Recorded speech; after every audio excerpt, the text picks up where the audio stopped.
안녕하세요, 김민성 변호사입니다.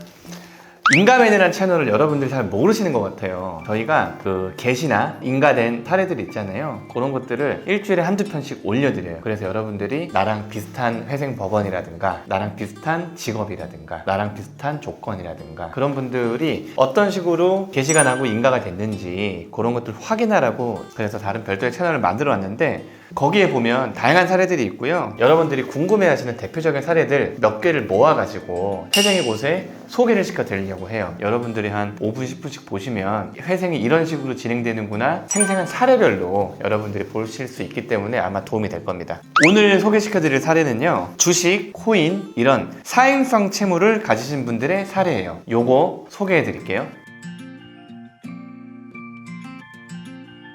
안녕하세요. 광주에 재판 다녀왔습니다. 김 변호사입니다. 안녕하세요.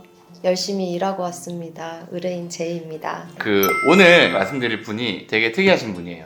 서울 사는 40대 여성 공무원이시고요. 이혼을 하셨고 자녀가 미성년자 자녀 2명을 혼자 양육하고 있는 분이세요. 보증금 7천만 원에 100만 원 월세 사시는 분으로 좀 나와 있는데요. 맞아요. 이분은 수입이 좀 되네요. 그죠? 네, 410만 원이세요. 월급이.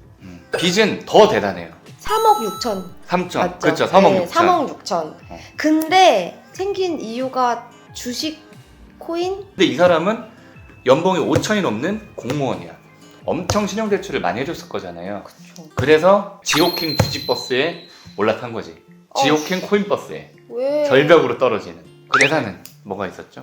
재산은 보니까 7천만 원 있는데 집 보증금이랑 자동차로 나와 있어요. 일단 자녀 양육비를 빼놓고 네. 원칙적으로 이분은 얼마 갚아야 되죠? 수입 410만 원에서 1인 생계비 110만 원 빼면 300. 그러면은 36개월 1억. 전 배우자가 양육비 지원이 안 되는 상태였어요. 미성년 자녀 2명 키우는 거 온전히 자기가 다 케어를 하니까 3인 생계 240만 원이 최저 생계비로 잡히고 거기에 추가적으로 월세 일부 그래가지고 나온 게 140만 원 3년 이렇게 해서 5천 정도 갚겠다라고 한 거예요. 결과가요. 410만 원에 자녀 양육비 빼고 양육비 하면 240 빼고 거기에 월세 50 월세 빼고 50을 반영해줬고 이 20만 추가로 원은 20을 더해줬다는 거예요? 뭐냐면은 애기들이 좀 아픈 애가 있었어요. 거기다 의료비까지 법원이 빼줄 수 있는 모든 걸 다 빼줬어요. 그러니까. 네. 어쨌든 그렇게 해서 이분은 그냥 3,600 정도? 3억 6천의 빚을, 심지어 그게 대부분이 다 주식 코인 뭐 이런 건데도 서울해생법원에 아니면 나올 수 없는 그런 결과인 것 같아요. 사실은 서울해생법원이 채무자를 좀 많이 배려해주는 편입니다. 네, 감사합니다.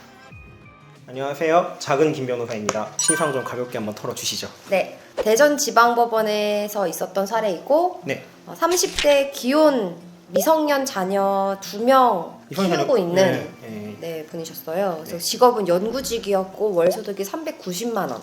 재산이 따로 없으신 것 같고 보증금 200에 월세 25만 원 집에서 거주하시는 걸로 한데 채무는 어떻게 해야 되나요? 채무가 근데 9,100만 원.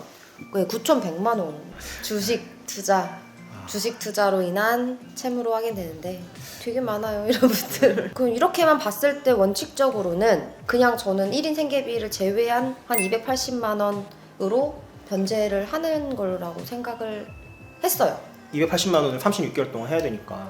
전액 변제죠. 근데 이제 미성년 자녀도 2분 있고 배우자도 있기 때문에 우리는 근로능력이 없다고 얘기를 해서 1인 생계비 외에도 자녀랑 배우자를 추가 생계비로 넣고 특이하게 부양가족으로 이제 아버지를 넣었어요. 이제 치매가 있다고 390만 원에서 1인 생계비도 제외하고 추가 생계비를 제외하고 아버지도 이제 부양가족으로 하다 보니까 월 변제금 50만 원 해서 36개월에 1,800만 원을 저희가 신청을 했어요. 배우자 같은 경우는 이게 암투병이라고 해서 저희가 넣었는데 이분이 근로능력이 아예 없는 게 아니었어요. 아, 암인데 그냥 막, 이제 좀 몸이 좀 안 좋아서 이제 힘든 일을 못할 뿐이지 근로능력이 아예 없는 경우가 아니었거든요.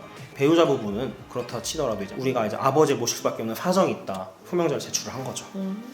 미성년자는 포함이 된 건가요? 그렇죠. 그래서 지금 결과를 보니까 390만 원에 110만 원 최저 1인 생계비, 그렇죠. 미성년자녀 2명에 대한 추가 생기인 거죠. 아버지의 네. 부양까지 110만 원씩 36개월 변제로 4천만 원 정도. 이렇게 인가가 난 건가요? 네, 그렇죠. 이렇게 해서 이렇게 인가났어요. 사실 이 부모님 부양비를 넣는 게 사실 거의 인정이 안 되는데 의뢰인 같은 경우는 정말 재산도 없었고 치매로 근로가 아예 불가능했고 다른 형제도 이제 한 분이 계셨는데 그분도 이제 장애인 투급을 받는 분이셔가지고 부모님 부양 형편이 전혀 안 됐어요. 결국에는 저희 의뢰인이 부양자로 이제 인정이 돼가지고 받게 된 거죠. 그래도 잘 됐네요. 그래도 채무가 9,100만 원이니까. 잘 됐죠. 지금까지 작은 김 변호사였습니다. 제이였습니다. 네.